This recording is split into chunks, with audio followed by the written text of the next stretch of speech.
The first cannon shot tore through the pre-dawn silence of Cartagena de Indias, like the hand of God ripping canvas. Within the stone walls of the colonial city, Spanish merchants jolted awake in their beds, sweat already cooling on their necks in the tropical heat as the second blast followed, then the third, fourth, fifth, a thunderous percussion that set church bells swinging and dogs howling in the narrow streets. Governor Don Diego de los Rios stumbled to his window in nightclothes, squinting through the grey light toward the harbour, where three dark shapes materialized from the morning mist, brigantines flying no flag, their gunports flashing orange with each salvo. The year was 1691, and the pirates had returned. If you're captivated by stories of the Golden Age, subscribe now and tell us your country in the comments. At the helm of the lead vessel stood Captain Jeremiah Cross, a man whose name was whispered in fear from Havana to Portobelo. He was 32 years old that morning, his face weathered by Caribbean sun and salt spray, a scar tracing white across his left cheekbone where a Spanish blade had kissed him 5 years prior in a tavern brawl in Tortuga. His crew, 70 men hardened by violence and want, scrambled across the deck, loading cannons with practiced efficiency, while their captain's grey eyes measured the stone fortifications of San Felipe de Barajas rising on the hill above the harbour. The fortress guns had not yet answered. They were caught sleeping. "Closer!" Cross ordered, his voice cutting through the smoke and thunder. "Take us to musket range of the docks." His quartermaster, a barrel-chested Dutchman named Van Horn, grinned through missing teeth. "They'll sink us at that distance, Captain." "They'll try." The brigantines surged forward under full sail, the wind carrying them swift and sure into the throat of danger. Behind them, the other two vessels, commanded by Cross's lieutenants, Portuguese Paulo and the Frenchman Levesque, followed in formation. They had planned this raid for 3 months, gathering intelligence from paid informants in the city, charting the patrol schedules of Spanish warships, counting the garrison's strength. Cartagena was heavy with gold from the interior mines, with silver from Peru awaiting transport to Spain, with trade goods and jewels that would make them all rich beyond dreams. Cross had promised his men fortunes. He had promised them legend. The first return fire from the fortress came moments later, 3 iron balls whistling overhead, splashing harmlessly into the bay behind them, too high. The Spanish gunners were panicked, miscalculating elevation in their haste. Cross allowed himself a thin smile. Fear was their ally this morning. "Load chain shot," he commanded. "Target the harbour defences." The specialized ammunition, 2 iron balls connected by chain, spun through the air with a distinctive whirring scream, designed to shred rigging and disable enemy vessels. But Cross aimed them at the wooden palisades along the waterfront, at the shore batteries, at anything that might impede their landing. The chains tore through wood and flesh alike. Screams carried across the water. Smoke thickened the air until the entire harbour became a hell of sulphur and shadow. They made landfall as the sun broke fully over the Caribbean, painting the scene in harsh tropical light. Cross's boots hit the dock with 90 pounds of loaded pistols, cutlass, and determination. His men poured after him, a tide of violence in patched clothes and sun-darkened skin, carrying muskets, boarding axes, and the hunger of men who owned nothing but their courage and their greed. The Spanish garrison met them in the plaza near the cathedral, 60 soldiers in colonial uniforms firing a ragged volley that dropped 3 pirates and wounded 7 more. "Through them!" Cross roared, firing both pistols into the Spanish line before drawing his blade. "Take the governor's residence!" The battle devolved into butchery. Musket smoke obscured friend from foe. Men grappled in doorways and stumbled bleeding into fountains. Cross fought like a demon, his cutlass opening a path through Spanish steel, his mind coldly calculating even as his body moved with practiced violence. He'd learned this dance in a dozen ports, on 100 decks. War was arithmetic, written in blood. You counted your men against theirs, your ammunition against theirs, your will against theirs. Everything else was philosophy. By noon, the city belonged to the pirates. Governor de los Rios surrendered in the courtyard of his residence, kneeling before Cross, with dignity bleeding from him like water from a cracked jar. The man was 60 years old, grey-bearded, dressed in the formal attire of his office, even in defeat. His hands trembled slightly as he offered his sword. "There are rules," the governor said in accented English. "Even in war, even between enemies, you will permit the women and clergy sanctuary in the cathedral. You will take your plunder and depart. You will not burn what you cannot carry." Cross accepted the sword, turning it over in his hands. Spanish steel, fine work, probably Toledo. He met the old man's eyes. "Your city paid ransom to avoid destruction when Morgan came in 68. You rebuilt, prospered. Now you pay again. 60,000 pieces of 8 delivered by sundown, or we fire every building from here to the harbor. We don't have... You have the mines. You have the treasury. You have wealthy merchants who value their houses more than their gold." Cross smiled without warmth. "Sunset, Governor. Convince them." The afternoon stretched long and tense. While the governor's emissaries moved through the occupied city, negotiating with merchants and clergy, Cross established his headquarters in the residence, posting guards, organizing the systematic looting of warehouses and shops.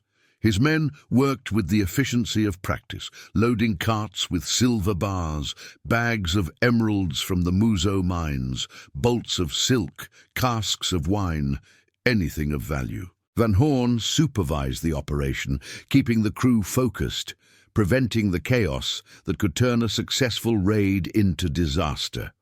Cross stood on the balcony watching them work, listening to the city breathe around him. The distant crying of women in the cathedral, the hammering as merchants boarded their shops, the nervous laughter of his own men drunk on victory and rum. He felt nothing. No triumph, no guilt, just the hollow satisfaction of another successful venture, another step away from the poverty that had defined his youth in Portsmouth, where his father drowned hauling nets and his mother sold herself to feed her children. He'd escaped that life by signing aboard a merchant vessel at 12, learned the sea's cruelty and men's worst natures, and eventually found his calling among the brotherhood of the coast. He took from those who took from others. It was honest work in its way. "Captain." Paulo approached, the Portuguese lieutenant's face troubled beneath his black beard. "We found something in the harbour master's office, charts, recent ones." Cross took the rolled parchments, spreading them on a table in the afternoon light. His eyes narrowed as he studied the careful notations, shipping lanes, patrol routes, garrison strengths marked in Spanish at various ports throughout the Caribbean. But more interesting were the annotations in different ink, more recent, noting weaknesses and opportunities. "These are pirate charts," Cross said slowly, "made by someone who knows these waters like we do. There's more." Paulo pointed to notations along the coast of Nueva Granada, near the pearl fisheries of Santa Marta and Rio Hacha. "Someone's been mapping targets, big targets. And look at this." His finger traced to a mark beside Cartagena itself, dated 3 months prior. "We weren't the only ones planning this raid." Cross felt a cold finger trace his spine despite the tropical heat. "Who?" "I don't know. But whoever made these charts knew this city's defenses better than we did. They knew the garrison rotation, the merchant schedule, everything. Then why didn't they come themselves?" Paulo had no answer. The ransom arrived at sunset, carried by a procession of merchants and clergymen counting out the silver and gold in the plaza, while Cross's men verified each coin, each bar, each gemstone. It was 20,000 pieces short of his demand, but Cross accepted it. The hour was growing late. and he wanted to be beyond the harbor before full darkness made navigation treacherous. They'd taken enough to make every man rich. They'd taken enough to live like kings in Port Royal or Tortuga for years. They'd taken enough. "Load the ships," he ordered Van Horn. "We sail with the tide." But as the crew hauled their plunder toward the docks, Cross noticed the governor watching him with an expression that was neither defeat nor hatred, but something more complex. Recognition, perhaps, or warning. "You'll be back," De los Rios said quietly. "Men like you always return. The sea never releases her children." Cross met his gaze. "Stay behind your walls, old man. Pray I forget this city exists." They sailed as the sun painted the Caribbean crimson and gold, 3 brigantines heavy with stolen wealth slipping out of Cartagena's harbor, while Spanish guns stayed silent and the city burned no fires of celebration. Cross stood at the helm, watching the fortress of San Felipe recede into dusk, and he felt something he couldn't name, a sense not of triumph but of incompletion, as if this raid were merely a chapter in a story whose ending he couldn't yet see. The wind freshened as they cleared the harbor mouth, carrying them northeast toward their base at New Providence. The crew celebrated below decks, drinking looted wine and dividing shares according to the articles they'd signed before sailing. Cross remained above, alone with the wheel and the stars emerging in the darkening sky. He thought about the charts Paulo had found, about whoever had been mapping these waters, planning raids, gathering intelligence, a rival crew perhaps, or something else, something more dangerous. "Captain." Levesque climbed the ladder to the helm, the Frenchman's angular face shadowed in the lamplight. "The men want to know where we're bound. Some talk of returning to Port Royal.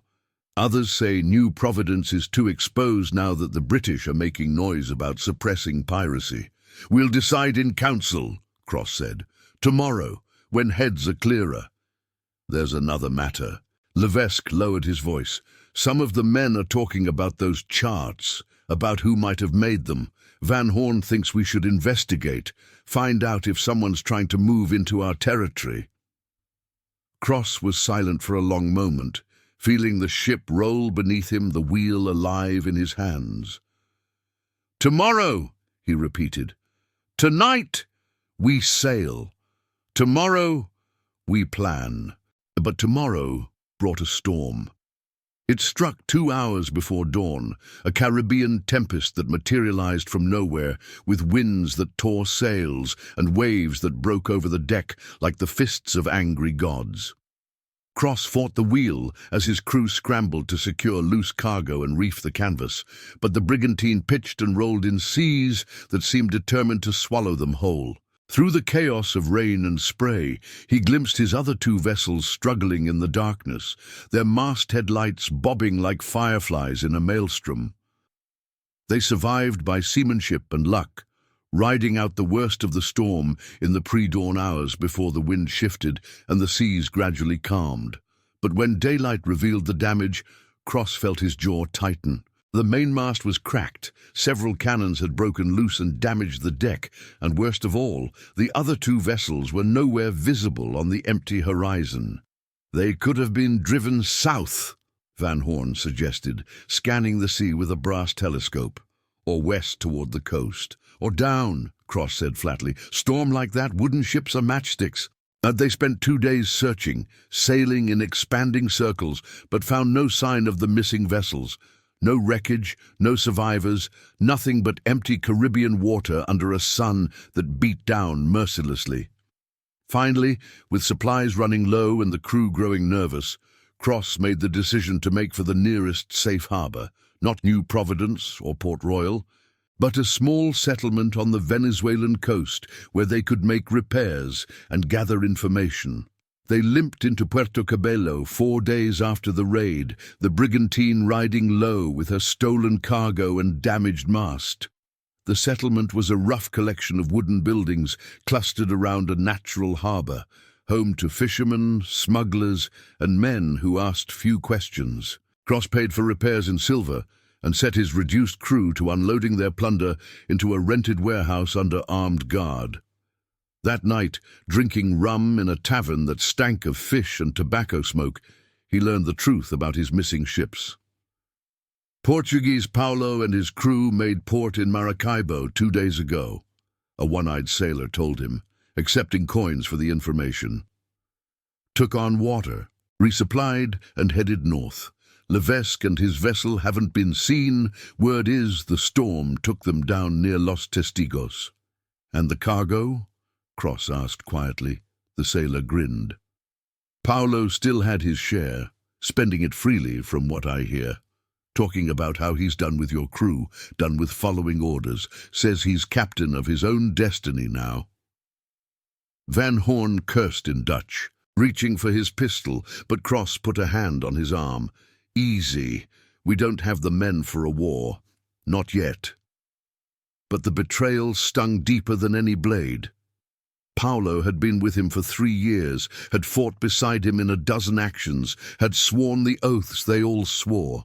And now, with Cross's ships separated by storm, the Portuguese had simply taken his plunder and vanished. It was the pirate way, Cross knew. Loyalty lasted exactly as long as opportunity remained limited. Once a man saw a chance to take everything for himself, the brotherhood meant nothing. Over the following weeks, as the brigantine underwent repairs, Cross heard other rumors. A new pirate captain was making a name in the Caribbean. A woman, they said, or perhaps a former Royal Navy officer, or maybe even a Spanish privateer turned rogue. This phantom captain commanded a fleet and seemed to know the movements of merchant vessels and treasure shipments before they sailed. Ships vanished, ports paid ransoms, fortunes appeared and disappeared like morning mist, and everywhere the same whispered name, La Sombra, the Shadow. Cross thought again of the charts they'd found in Cartagena, someone mapping the Spanish Main with precision and foresight, someone building an empire of plunder. We need to rebuild, he told Van Horn one evening, as they watched the sunset paint the harbor red. Find new ships, new crew. We can't operate with just 1 vessel and 30 men. Where will we get the ships? Cross smiled grimly. The same way we get everything else. We'll take them. But before they could act on any plan, a merchant ship arrived in Puerto Cabello with news that changed everything. Cartagena was preparing for war. A massive French and English fleet had been spotted gathering in Jamaica. Not pirates this time, but official naval vessels with thousands of soldiers and marines. The target was rumored to be either Cartagena or Portobello, one of the great Spanish treasure ports. The War of the Grand Alliance had reached the Caribbean, and the old rules of casual piracy were being swept away by the tide of formal military conflict. More disturbing to Cross was a secondary piece of information. Spanish authorities in Cartagena were offering letters of marque to any pirate captain willing to fight under Spanish colors against the French and English threat. Governor de los Rios himself had signed the proclamation, offering pardons, payment, and legitimacy to men who just months ago would have been hanged in the plaza. Desperate times, Van Horn observed. They'd rather have pirates defending their city than lose it to the French. Cross said nothing, staring at the proclamation nailed to the tavern wall. The irony was almost beautiful. He'd looted Cartagena, taken their silver, made them kneel, and now they were offering him redemption. But it was the final paragraph that caught his eye. Special reward offered for information regarding the pirate known as La Sombra, believed to be operating in coordination with French forces. So the phantom captain was real, and allied with France, which meant the charts, the careful mapping, the precise intelligence. It had all been preparation for something larger than mere piracy. This was strategy. This was war. Cross made his decision that night, alone on the deck of his repaired brigantine. He could flee, take what remained of his plunder, sail for the Pacific or the Indian Ocean, start fresh where neither Spain nor France nor England held sway. or he could stay and fight for the side that seemed least likely to hang him later. The Spanish were offering gold and legitimacy. The alternative was facing both Spanish vengeance and whatever fleet La Sombra commanded, with only 30 men and 1 ship. "We're sailing back to Cartagena," he announced to his crew the next morning. "Under Spanish letters, we're going to be privateers." The reaction was mixed. Some men spat in disgust at the idea of serving Spain. Others saw the practical wisdom. A few simply shrugged with the fatalism of men who'd learned that survival mattered more than pride. Van Horn studied Cross's face carefully. "You're doing this for the gold?" the Dutchman asked when they were alone. "I'm doing it because I know what's coming," Cross replied. "The age of pirates is ending. The nations are finally organizing to crush us. We can either drown with the rest or learn to swim in the new waters." They reached Cartagena in mid-August, 6 months after the raid. The harbor defenses had been reinforced. New shore batteries, more guns on the walls of San Felipe, Spanish warships patrolling in regular patterns. Cross approached carefully, flying a white flag and sending a boat ahead with a letter addressed to Governor de los Rios. The response came within hours. He was granted audience. The governor received him in the same residence Cross had occupied during the raid. The old man looked older now, his beard whiter, his shoulders more stooped, but his eyes were sharp as he studied the pirate who'd humiliated his city. "Captain Cross, I wondered if you'd come. Your proclamation was convincing. Was it the gold or the legitimacy that tempted you?" Cross met his gaze steadily. "The survival. I'm not fool enough to think piracy has a future when 3 empires are finally working together to erase us. Better to be on the winning side." De los Rios smiled thinly. "Pragmatism.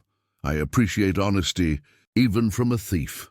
He gestured to a chair. "Sit. We have much to discuss." Over wine in the afternoon heat, the governor explained the situation. French forces under the command of Admiral Jean-Baptiste Ducasse were preparing a massive assault on Spanish holdings in the Caribbean. Intelligence suggested Cartagena was the primary target. The city's wealth and strategic position made it irresistible. The Spanish garrison had been reinforced, but they were outnumbered. They needed every available ship, every skilled captain, every man who could hold a musket. "Your role would be naval harassment," De los Rios explained. "Using your knowledge of these waters to intercept French supply ships, raid their anchorages, disrupt their preparations. You'd operate independently but report to me. Your men would be paid as privateers with shares of any prizes taken. And when this is finished, if we survive, you'd receive a full pardon for all previous indiscretions. And if we don't survive, then we'll all be dead and pardons won't matter." Cross considered the offer. The wine was good, better than anything he'd tasted in the taverns of Port Royal. Through the window, he could see the city he'd raided now preparing to make him its defender. The universe had a dark sense of humor. "I'll need supplies," he said finally. "Ammunition, fresh powder, food for my crew. And I'll need information, fleet movements, patrol schedules, everything you know about Ducasse's preparations." "Done. Report to the harbor master tomorrow. He'll provide everything." They shook hands, 2 men who'd been enemies now bound by necessity to a common cause. As Cross left the residence, he felt the weight of the transformation. He was still a pirate in his heart. But on paper, he was now a privateer in Spanish service. The distinction seemed absurd and profound in equal measure. Over the following months, Cross proved his worth. He sailed the coast, striking at French shipping with the precision he'd once used against Spanish targets. He captured supply vessels bound for French ports, intercepted communications, even raided a small French outpost on Isla Margarita, and returned with prisoners who provided valuable intelligence. His crew grew. Other pirates heard of the Spanish letters and joined him, drawn by the promise of gold and legitimacy. By November, he commanded 3 ships again and over 200 men. But he also searched for La Sombra. The phantom captain had become his obsession. Somewhere out there was the architect of the charts, the mastermind who'd mapped the Spanish Main with such precision. Cross wanted to find them, to understand them, to fight them or join them or simply know who they were. He got his answer in December, in the waters north of Rio Hacha. Cross's small squadron was patrolling in line-ahead formation when the lookout called down a sighting. 3 vessels approaching from the northwest, flying French colours. Cross ordered his ships to battle stations, but as the vessels drew closer, something felt wrong. The lead ship was too clean, too well maintained, its sails too perfectly set. And it was flying signals, a pattern Cross recognized from his days as a merchant sailor, a code used by Royal Navy vessels. "It's a trap," he said aloud. The realization came too late. The French vessels shifted suddenly, accelerating with wind Cross's ships couldn't catch.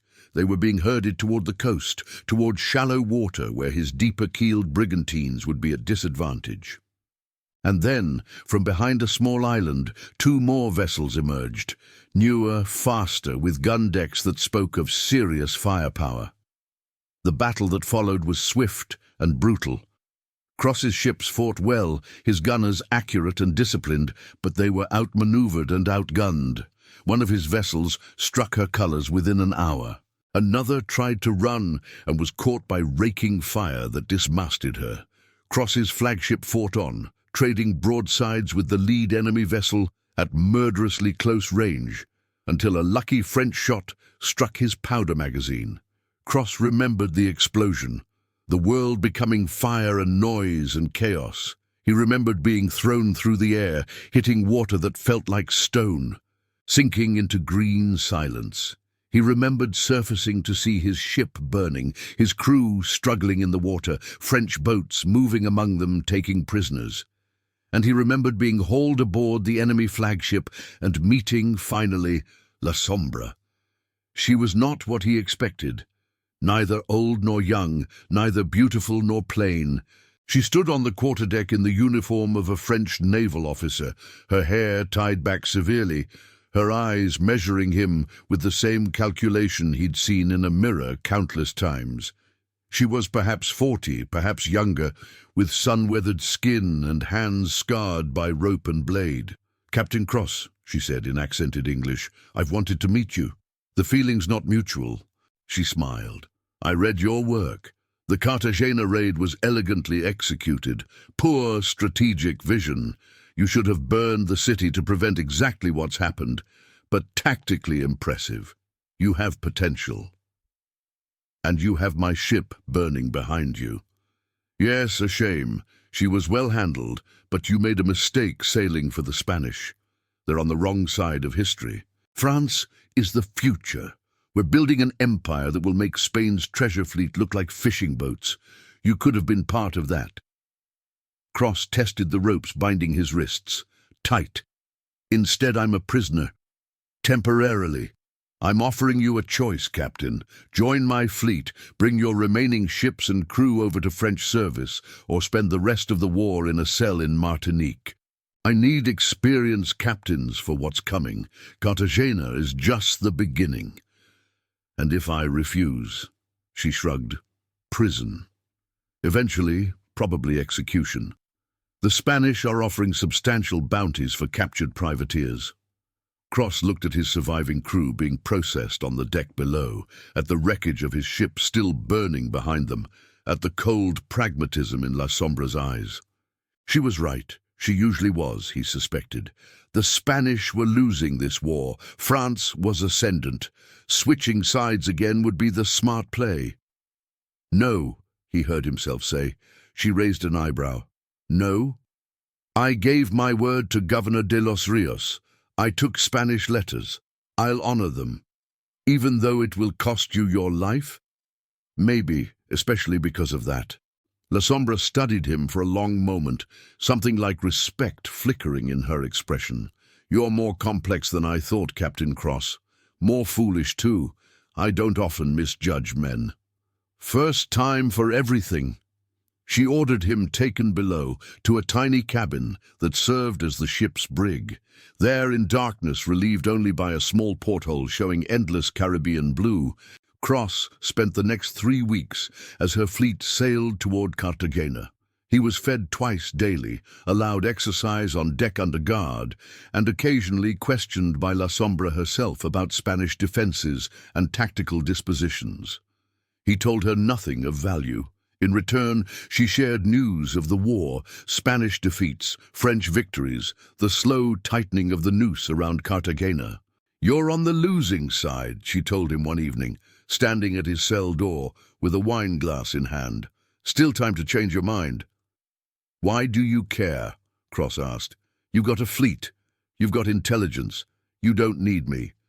"Because you're wasted dying for Spain." She sipped her wine. "You're a pirate, Cross. We're the same. You and I, we take what we can because the world takes everything from us first. The Spanish killed my husband and stole our plantation in Saint-Domingue. The English hanged my brother in Port Royal for debts he couldn't pay. I learned that nations are just thieves with flags. At least as pirates we're honest about what we are. So serve France. I serve myself. France pays well and lets me hunt Spanish gold. When they stop being useful, I'll find another patron. Survival, Cross. That's all that matters." But Cross shook his head. "There has to be more than that. Otherwise, we're just animals. We are animals. Everything else is pretense." The fleet reached Cartagena on a January morning in 1692, and the siege began. From his porthole, Cross watched French ships take up bombardment positions around the harbor, watched the shore batteries begin their futile reply, watched the city he'd once raided now fight desperately for survival. The fortress of San Felipe burned on its hill. The cathedral bell tolled constantly, calling the faithful to prayer or warning or both. Smoke rose in black columns that stained the tropical sky. La Sombra's forces were overwhelming. She'd assembled not just pirate vessels, but proper French naval ships with trained gun crews and marines. They hammered the Spanish defenses systematically, methodically, professionally. Cross recognized his own charts being used, the intelligence he'd gathered during the raid, the notes on weak points and firing angles, all of it now turned against the city he'd sworn to defend. On the 3rd day of the siege, La Sombra came to his cell with an offer. "The city is falling," she said without preamble. "Governor de los Rios has requested a parley. I'm going ashore under flag of truce. You can come with me as my prisoner to show him what's become of his privateers, or you can stay here and listen to the city die." Cross looked at her. "You're going ashore, into the city. The governor's guarantee, no one fires during parley. It's civilized war." "There's nothing civilized about this." She smiled coldly. "Then you'll fit right in." They went ashore in a longboat, Cross in chains, La Sombra in her officer's uniform, flanked by French marines. The harbor was chaos, burning ships, floating debris, Spanish soldiers manning the shattered defenses. The streets were worse, refugees crowded against the walls of churches. The wounded lay in the plaza. Fear hung in the air thicker than the smoke. Governor de los Rios received them in his residence, the same building where Cross had twice now negotiated with him under vastly different circumstances. The old man looked ancient now, his face grey with exhaustion, his uniform stained with smoke and what might have been blood. "Captain Cross," he said, seeing the chains, "I see you kept your word long enough to be captured." "Long enough," Cross agreed. La Sombra presented her terms: immediate surrender, payment of massive indemnity, free passage for French forces through the city. In exchange, she'd spare civilian lives and property, refuse, and she'd burn Cartagena as Morgan had burned Panama. De los Rios listened in silence, then shook his head. "No. We've endured Drake. We've endured Morgan. We'll endure you. This city doesn't surrender. then it dies. Better death with honor than life with shame. La Sombra stood. I gave you a chance, old man. Remember that when your city burns. But as they turned to leave, Cross spoke. Wait. Everyone looked at him. La Sombra with curiosity, De los Rios with surprise. Unchain me, Cross said to La Sombra. Let me fight. Give me that much. Why would I do that? Because you said I had potential. Because you respect the code, whatever else you've become. Because we're the same. You and I, we know what it means to choose a side and stand by it, even when it's stupid. La Sombra studied him for a long moment. Then, incredibly, she nodded to her marines. They unlocked his chains. Cross rubbed his wrists, feeling circulation return, feeling the weight of the decision settle on him like a cloak. If we meet again, La Sombra said quietly, I'll kill you. Likewise. She left.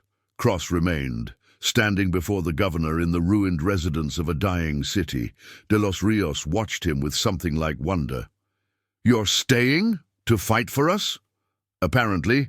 Why? Cross thought about it, about his father drowned in Portsmouth, about years of piracy and violence, about the hollow feeling of taking and taking without ever building anything, about loyalty and honor, and whether such things mattered when you'd lived most of your life outside any law.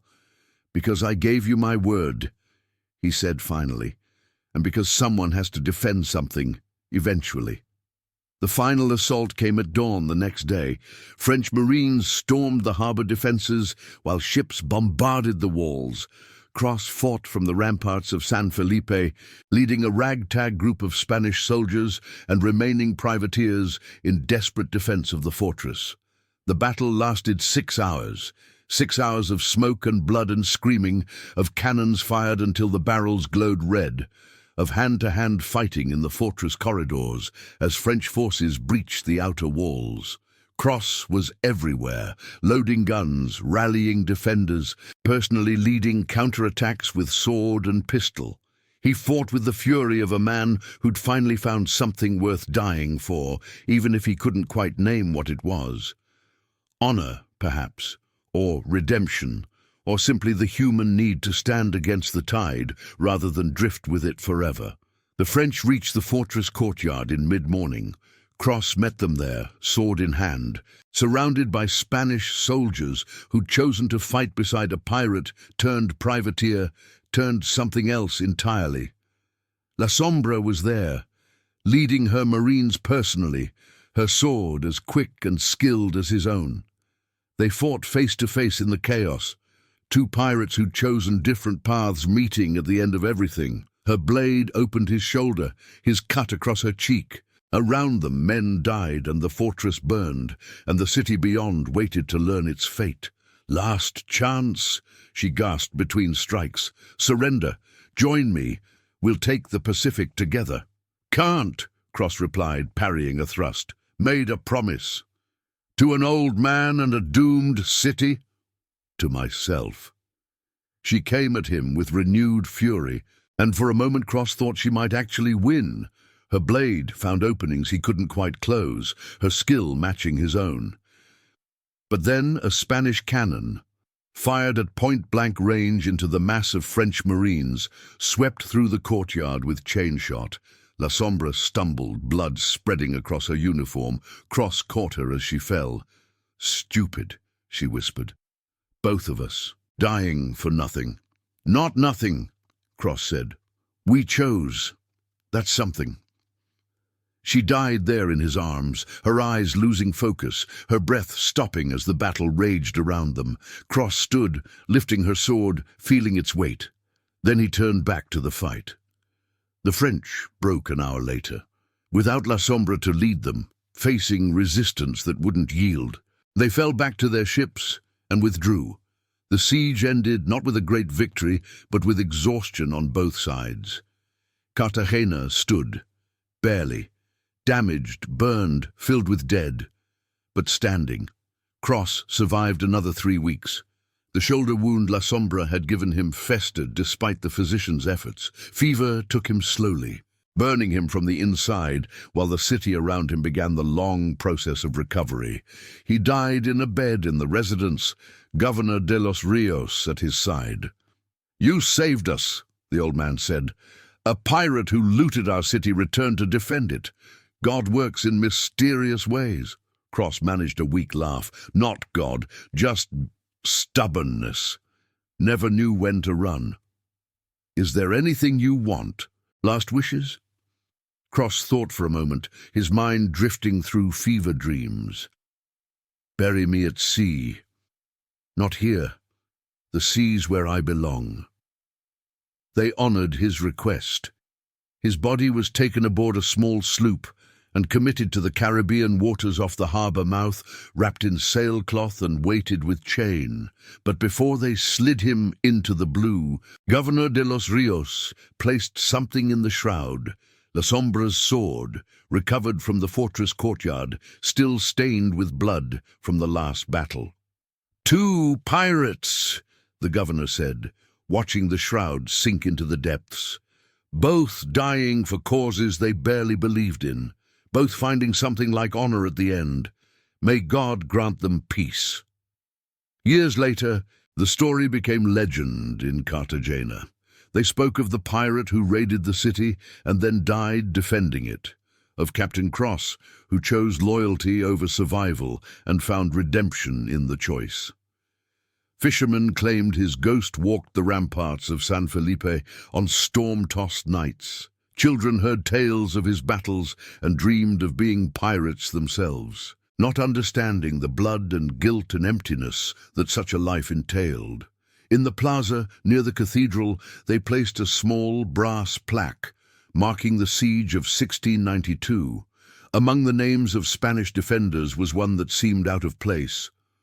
Capitan Jeremiah Cross Corsario, a pirate honored as a hero, a thief buried as a soldier, a man who'd lived by taking and died by giving. The sword sank with him down into the Caribbean darkness where the light never reached. Sometimes, on very still nights when the water was clear, divers swore they could see it down there, a blade lying on the sandy bottom, rust and coral slowly claiming it, transforming it into something neither weapon nor artifact, but memory made metal, a reminder that choices mattered, that redemption was possible, that even pirates could find honor if they looked hard enough. And in the archives of Cartagena, filed among countless administrative documents, rested La Sombra's charts, the maps that had outlined the Spanish Main's vulnerabilities, the intelligence that had nearly destroyed the city. Governor de los Rios kept them under lock and key, studying them sometimes, marveling at the precision and foresight, understanding, perhaps, that pirates like Cross and La Sombra were not mindless thieves, but strategists and visionaries who'd simply chosen a different game than most men played. The Caribbean remembered them. The sea remembered them. And in the whispered stories of sailors and the songs of taverns from Havana to Portobello, they lived on, two names spoken with respect and warning, reminding everyone that the line between pirate and hero was thinner than most people believed, drawn not in law or flag, but in the choices made when everything else was stripped away and only will remained.